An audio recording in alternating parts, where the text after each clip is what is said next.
Hey, Channel Insiders. Welcome back to Channel Insider Partner POV. I'm your host, Katie Bavoso, and today I'm joined by Mike Fuhrman, CEO of Omega Systems, a managed security services provider based out of Pennsylvania, USA.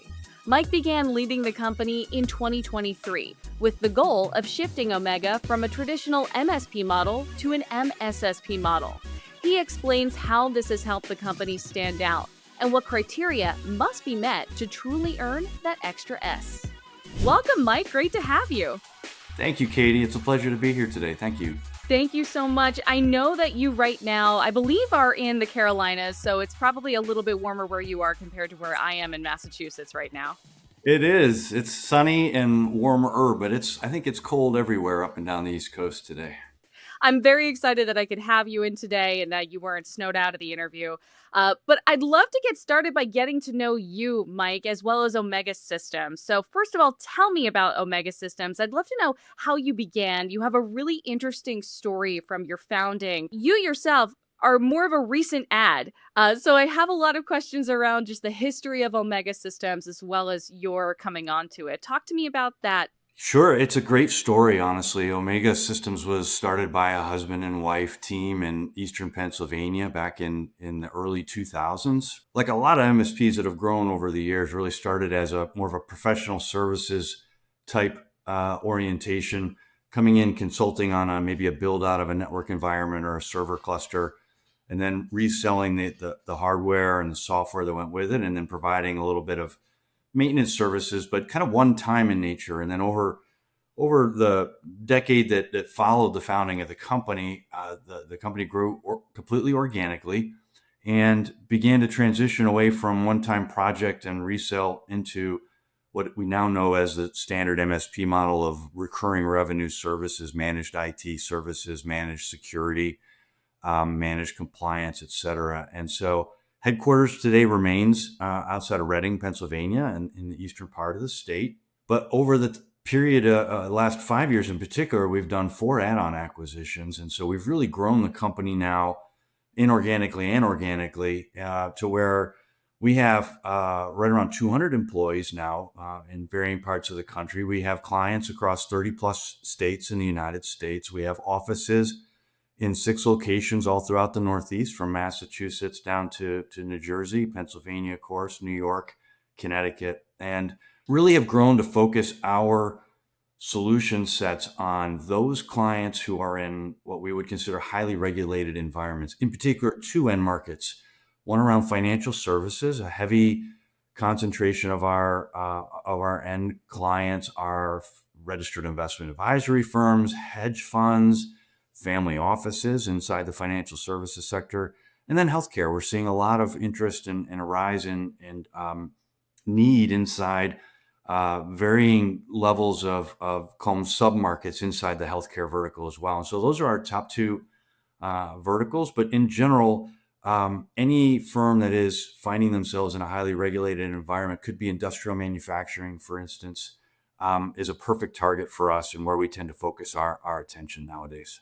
Some of your leadership team have been there since the beginning. They've grown with the company. I know your chief officer of operations has been there since 2005, growing with the company. So you're Yes. talking about people that have been there for a long time and are very invested. You yourself have a very rich background in this industry, many, many years with Cisco. You have leadership experience in the C-level and other companies as well. 30 decades, 30 years of Feels like experience. it. Feels like Yeah. it sometimes, I'm sure. But for you, why choose to come over to the side of the managed services practices? What was the real get for you as far as wanting to join Omega? And what opportunities did you see there when the door opened? What made you go, this is interesting for me? It's a great question because my career path is not straightforward in any way.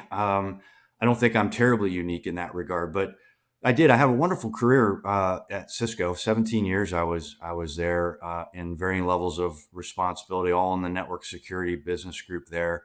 But I realized in my last few years there in tenure at Cisco that I really had a passion for wanting to run an organization and wanted, I aspired to be a CEO one day. And I was the joke in the family and around friends is I was pretty sure I wasn't going to become the CEO of Cisco. So I knew I needed to take a step in a different direction, move to a smaller environment where I could get more leadership experience on the functions that I didn't have as much exposure and responsibility to inside a big company like Cisco, where I was really focused on the R&D component and didn't have near as much go-to-market or financial or HR type of background and experience. So from Cisco, it led me to a data center and managed services company called Flexential, which is headquartered in Charlotte, North Carolina, which is where we live today. That's what brought us to the Carolinas. And there, I became the chief operating officer over all of our what we call cloud and managed services, a very large business where we were hosting private cloud infrastructure across the country. In fact, we had data centers globally that we were hosting infrastructure in. And then we were wrapping a set of managed services very, very similar to what an MSP like Omega does. And so that experience there gave me the options then to look at opportunities like Omega. And when that opportunity opened up for me in the summer of 2023, I got really excited about it because here was a company that had been built really, really well over a couple different decades. Great job by the husband and wife who built the foundation of that company over the first couple of decades. Then they brought on a partner in Fingston Partners, which was our first private equity partner that came on in 2021. They then helped us do that add-on strategy I mentioned earlier, where we added on 4 companies in the last 4 years. And it became clear to me when I looked at the opportunity to come to Omega that the MSP market is very large. We estimate there's over 100,000 MSPs like Omega in the United States alone, probably north of 400,000 globally. And so you have a very, very fragmented market, but also a high growth market. And when you have those two combinations together, that is ripe for consolidation in the market, and consolidation in a healthy way. I saw a huge opportunity to come to Omega and lead Omega through high growth, high consolidation sort of market that we expect to see in the next 5 to 10 years. And that presents a very exciting challenge because so much of my time at Cisco was focused on going out and doing M&A. I was part of or ultimately the executive responsible for over 13 acquisitions that we did, varying sizes from tuck-in acquisitions of 5 to 7 people all the way to billion-dollar companies that had hundreds of people attached to them. And so I didn't plan it this way, but it was almost like all that experience that I had between Flexential and Cisco prepared me perfectly for the role and the journey ahead for us here at Omega. It's a great fit. I love to hear that. Always good to hear how happy you are when you make that decision and you land where you are. Now, not to mention the exciting opportunities that you saw going in as far as what attracted you to be a part of Omega, but the ones where you said these could be tweaked, updated, and so forth. Something that you did that was a big priority for you coming in was to really lead the charge in transitioning from an MSP only model to an MSSP at Omega. For those who don't know, MSP, managed services provider, MSSP, managed security services provider. With that said, Mike, why was that important for you? Where was the priority in that for you? And what was that transition like? Did it take a while, or did you feel you had the building blocks in place to make that happen? You're right, Katie, that it was a number one priority for me to really amplify our abilities in the security space. And lucky for me, when I got here, that foundation had already been built. Omega was already providing what we call Smart Secure, which you could consider to be sort of a baseline managed security offering, more around managed firewalls, managed intrusion prevention devices, managed endpoints, but much more from a configuration management, firmware and software updates, like keeping the lights on, which sounds nominal, but it's an extremely critical function from a security posture perspective. But there was an opportunity to do something next level, which really starts to separate your traditional MSP, where you can become legitimately entitled to say you're an MSSP as well. And that's around what we would term managed detection and response, and building a true 24/7 security operations center where we've got people we call, eyes on glass, where we have people around the clock watching our systems for events that tell us that there's an active exploitation underway in one of our customers' networks. And not just being able to detect and report on that, but to be able to roll up your sleeves and actually investigate side by side with the client, bring on their cyber insurance company as a part of the investigation and remediation of the attack, and work jointly between the three of us to isolate, contain, and ultimately remediate an attack. And that's kind of next level from an MSP perspective, and it really starts to differentiate. I talked about 100,000 plus of us out there. You start getting into a much smaller group of companies in our space that can legitimately claim to be MSPs and MSSPs at the same time. Now, you did mention to me when we first spoke that you're now winning deals solely for being an MSSP, that it That's is right. the fastest growing part of your portfolio. Can you talk to me a little bit more about why that has stood out so quickly? I'd love to be able to kind of round out and give a real example of why it's something that you've seen is so sought after by your market segment. Well, I mentioned earlier that our primary focus is on highly regulated end markets. So these are financial services, healthcare, regulated industrials, legal firms, et cetera. And there is and has been an ongoing phenomenon in all of these end markets where the the regulatory compliance standards continue to be increasingly complex and more difficult to understand and obtain and retain your certification on an annual basis. And these customers need help. They need help understanding what it is they need to do, not just, and they're transitioning from a point in time where they just wanted to check a box to be tall enough to ride the compliance ride, so to speak. And now they're realizing that the compliance standards are there for a real purpose, and that's to protect themselves as a company and their end customers as well. And so they're interested in making sure they can connect the dots between why they're doing something and how it impacts their business and their end customers. And they need help understanding and connecting those dots from somebody like Omega. And that's all by itself is enough reason to want them to invest more in security and need help from Omega. But then you have the increasing threat that's out there. It used to be, even just 3 to 5 years ago, you could legitimately, as a small medium business, which is our primary focus in terms of, we're in that 50 to 500 sort of user range is kind of our ideal profile for a customer. Many of those customers could kind of stick their head in the sand a couple of years ago and say, I'm not a target. I don't need to worry about this. I'm just going to do the bare minimum. I'm going to buy the firewalls. I'm going to pay somebody like Omega to manage those on a 24/7 basis, and I'm good. I don't need to worry too much more about it.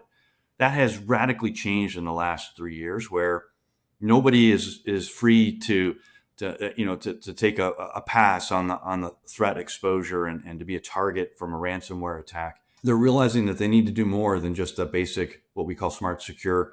That's foundational, and then you need to add on to it that managed detection and response capability. And so you're seeing this combination of need really amplify between the hurdles and complexities of the compliance requirements our customers are under, combined with the rising threat that is a real threat to their business and their customers, really makes the demand there like it hasn't been in the past. And that's what's allowing us to create opportunities with our customers on the kind of, I call it going in the security door versus coming in the managed IT door.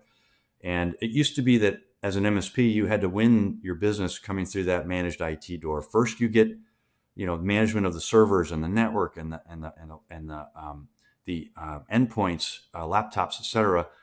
You win that trust and respect of the customer, and then you get to have the privilege of getting some of their or all of their security business. Now you're able to come in with a more advanced capability like Omega, and you basically can be that MSSP, even if they already have another MSS or MSP inside. You can come in that security door, and the ability for you then to create trust and credibility is like no other when you're keeping the keys to the security kingdom, if you will, on that. And we're finding that we can enter in that security door and then win the rest of the managed IT business quite easily once we establish ourselves as a trusted security service provider in there as well. I'd like to talk a little bit more about compliance, as you've mentioned, another big priority for Omega.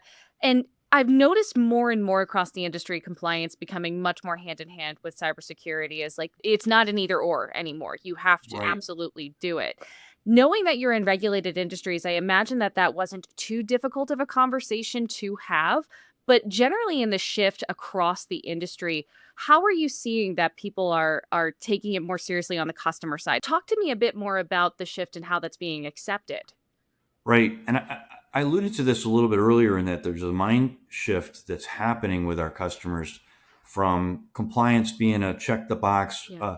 oh my gosh, 3 months from now, I've got to be across the other line of my annual certification. So I better get started. It sort of was like doing your taxes, like, oh my gosh, like you got to have it done by April 15th. It was sort of that mindset. And customers in the conversations now are realizing that this is a 24/7 thing for them an ongoing basis versus just a one time a year sort of event that they've got to ramp up for and then come back down to. And that's where Smart Comply from Omega is a perfect fit. And that's been a little bit of an educational effort over the last 12 to 18 months, but it's becoming more understood and accepted now that this is a recurring revenue service that where we come in and we establish a baseline of your compliance capabilities against the standards, whatever they may be for you, if you're in healthcare or legal or financial services. And then on a continuous basis, we are scanning the devices for data that connects to certain compliance requirements and making sure that on a day in and day out basis, you are maintaining that posture for meeting or exceeding your compliance hurdles. And then when that annual date comes, it's just another day. So because you've been doing it on a regular basis every day, and that is a monumental shift from even just 24 months ago in the way many of our customers looked at compliance. Like they get it now. They understand that this is something that they have to invest in on a regular basis, and they're looking for providers like Omega who have built a solution like our Smart Comply solution that fits that 24/7, 365 day a year viewpoint.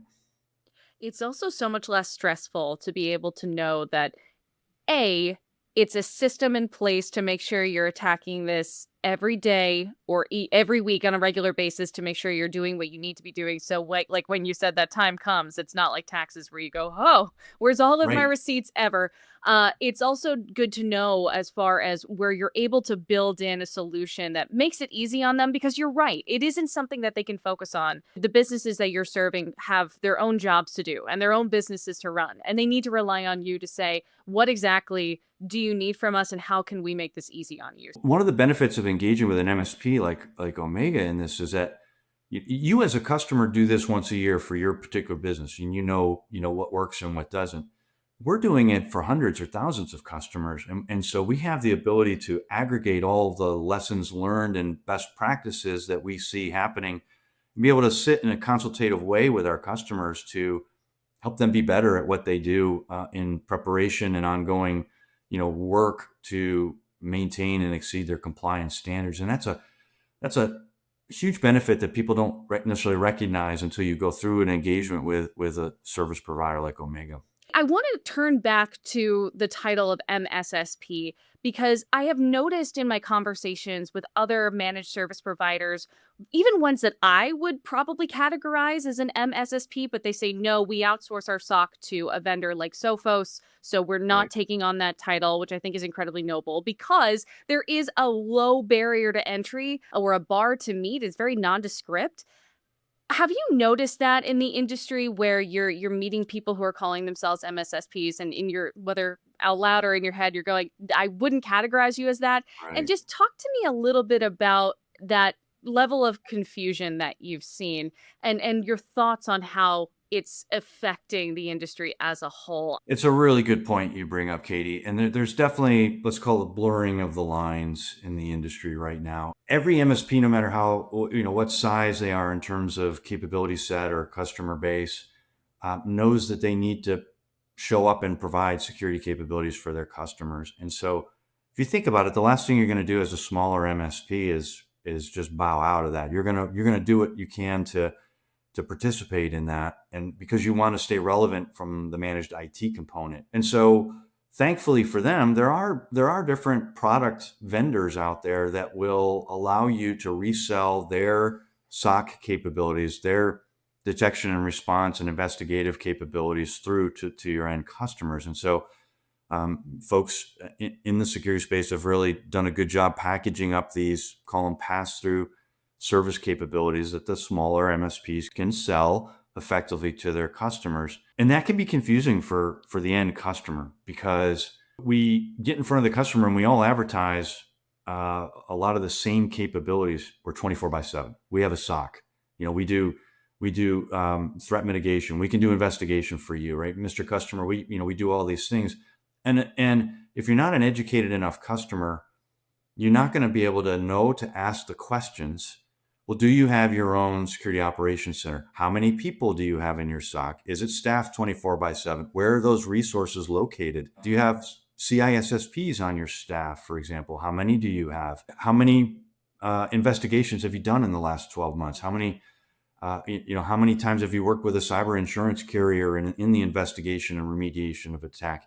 And if you don't know enough to ask these questions as a buyer, you're going to be at risk, quite honestly, because you're going to buy based upon what's on the outside versus what's on the inside. And so we definitely have a division where there's a set of MSPs who are out marketing themselves as security service providers, and they do deliver security services, but they're not delivering it themselves with their own people. It may not be 24/7, may not be stateside resources, which can be important for customers in a highly regulated end market. And so we do have to go through an education process with our customers to explain why we're different, how we're different, and to help them know the right questions to question in front of other vendors that they might be talking to. I appreciate that a lot, and speaking to the client specifically on that and the questions that you would put out there for them to ask. On that note, are there any other questions that you would tell customers to ask right off the bat?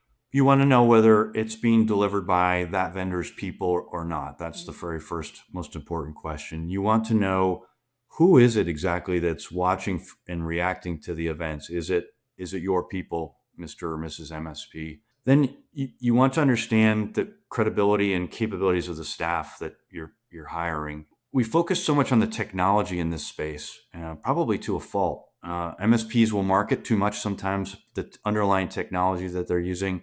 Customers will be attracted by the shiny object of which vendor, which platform you're using. And we often forget that this is a very human capital based work that we do. And so as a customer, making sure you understand what the capabilities and credibilities and credentials are of the people you're hiring, especially for your crown jewels, securing your environment, is really important. So understanding not just how many people and where they're located, but what certifications do they have. CISSPs on staff, I think, is very important. You don't have to have 20 of them, but you should have at least one or two on your staff.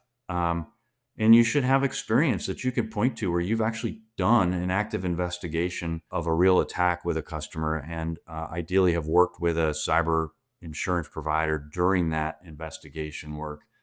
Because when the actual event happens, it's too late to go figure all these things out. You need to know that in the middle of the night when something goes bump, that you've got the right, not just underlying technology capability powering the service, but the right people that you've chosen. I know that you love case studies. That's important for you to differentiate yourself as a business, to show like, hey, these are real people who utilize us. Can you share a success story with me in which Omega Systems was able to help a customer either be more secure or just generally be able to get business done better? I sure can. In fact, on our website today, we have a wonderful case study that we did with AAA of Pennsylvania. I think there's 27 clubs, they call them, across the United States. The AAA of Pennsylvania is one of the top 10 clubs in the U.S., very large footprint. And people don't realize it. It's more than just roadside assistance or helping get directions to where you're going. They do a lot of financial services for their end customers. They provide insurance products for their customers, and so they fall under that highly regulated end market category. That we tend to focus on. They've been a customer with us since 2021. They had a change of leadership come in with new CIO named Hector Lopez, who I've had a chance to meet in person. He and his team are wonderful. They realized that they were only using us for kind of ad hoc IT support. It really wasn't a full-time managed services capability. And in the ensuing time together, they've quite honestly bought just about everything from us because we've built such a great relationship where they trust us, and we enjoy working with them. It's one of those true kind of win-win moments between a vendor and an end customer, where you build that partnership that we all talk about a lot, but you don't necessarily always see as much of it in reality. We've been able to work with them on their compliance offering with Smart Comply. We've recently installed and rolled out Smart Guard, our managed detection and response capability. And AAA Pennsylvania is an interesting case study for us as well, and that's a co-managed environment, which you start to see as you get to be a bigger MSP and start to work with bigger customers. They're not always looking just to outsource absolutely everything to a third party like Omega. They are looking for somebody to come in and truly be a partner where they do some and we do the rest, and we have a way in which we can hand off tickets back and forth and have a seamless kind of end-to-end methodology to where their customers and their internal employees don't see, the fact that there's two pieces coming together every day to provide effective IT management and security management for the enterprise. And so we're real thrilled to have them as a longstanding customer, and really excited that Hector sat down and did a great case study for us that you can find on the website. We're really excited about that relationship. The proliferation of AI, knowing Mhm. that you work with regulated industries who are all also human beings, probably poking at this new technology, going, what can Right. we do with it? Shiny new object. How has that impacted your business and the way that you're advising your clients right now? Are you telling them stay away, or are you making exceptions? How does that look? It's a great question, and it's all over the news, of course, every day. You can't miss it. For the vast majority of our customers, AI is still in its infancy and should be still in its infancy for them in terms of adoption in their enterprise. We are our approach with our customers is first to be our own guinea pig inside Omega, and so Ben Church, our COO, and Rick Mutzel, our manager of technology, are sort of leading the charge right now to assess and implement AI capabilities to the internal Omega capabilities. We're running Copilot, for example, inside our environment. We are looking at various AI related tools to help us be better at our ticket responses in terms of speed to response, accuracy of response for our customers, self-service capabilities that AI can produce for tickets we might have to get a human to engage with a customer. We can now do through AI, and so our approach always is to be learning on our own, and then taking those learnings and then sitting down with customers and advising them on what they can and maybe shouldn't do with the technology. Copilot's a great example of that. Most of our customers have started to play around. I think that was the word you used, or poke around with it. And if they're not careful, they may not realize that a lot of these implementations are sending data, very sensitive data, off to a third party cloud that may or may not be in line with your security and compliance standards inside the company. And so we're right now in a major education mode for customers to understand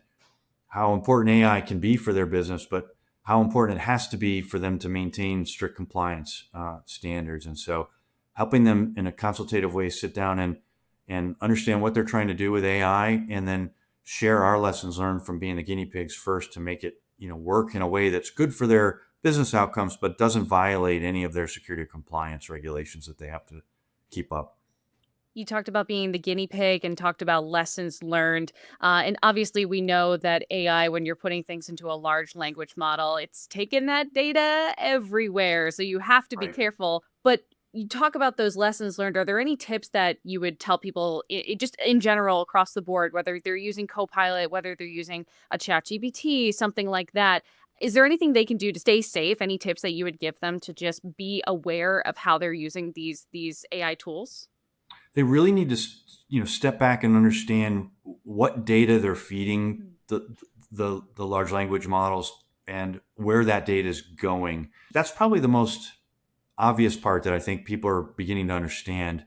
But then there's that next question that we are always coaching our customers with is, and make sure you understand what your employees can do with the analysis that the AI tool is creating, because whatever you feed it will be part of a response that it spits back out to a user. And so you don't want like an hourly employee in the mailroom being able to log in and ask questions about the CEO's salary and have it come back, right? Because if you're not careful, you fed it all of these records to be smarter so that you can manage your business better. And if you don't tie down who can ask what and what data it can, spit back out, you're going to risk having some pretty embarrassing moments inside the company that you really want to avoid. It could be, medical records that you might be maintaining on behalf of your customers or your internal employees. It could be financial data like salaries, bonuses, et cetera.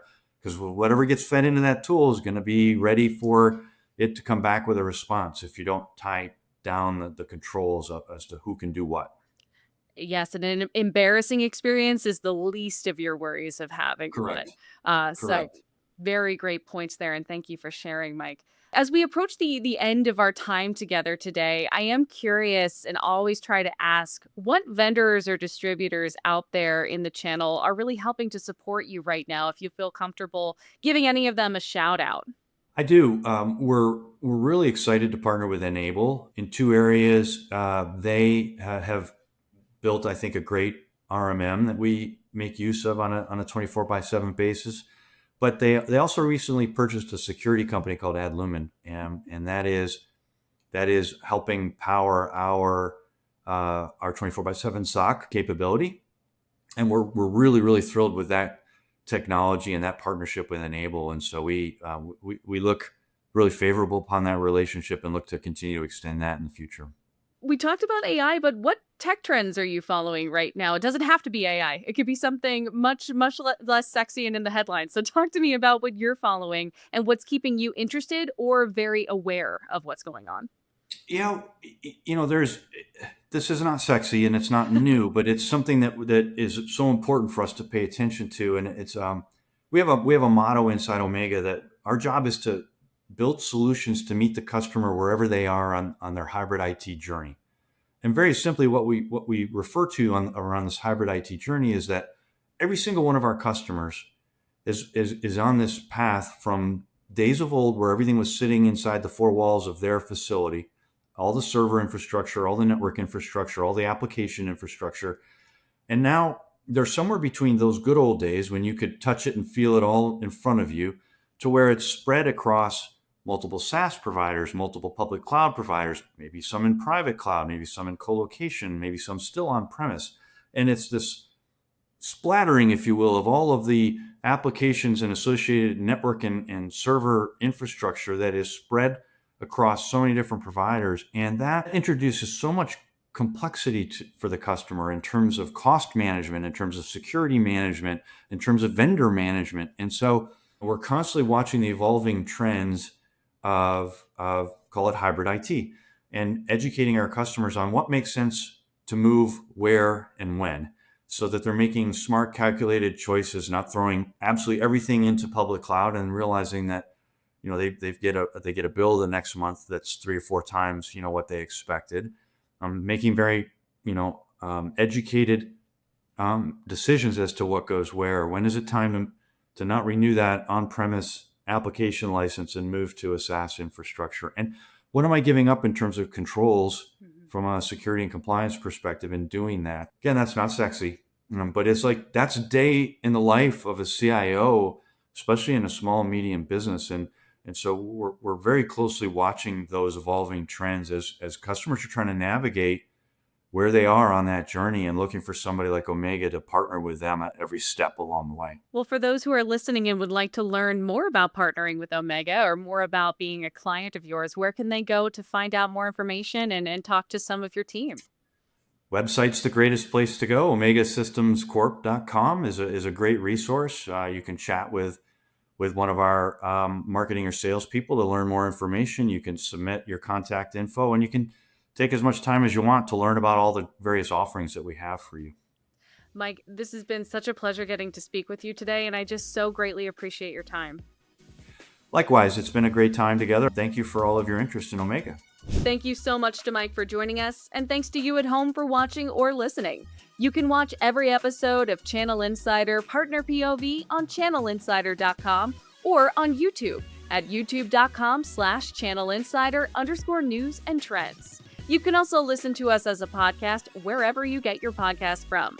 Don't forget to like, subscribe, and follow to never miss an episode. And come connect with us on social media at Channel Insider on LinkedIn and X, or with me at Katie Bavoso. Once again, I'm your host, Katie Bavoso, and I'll see you next time.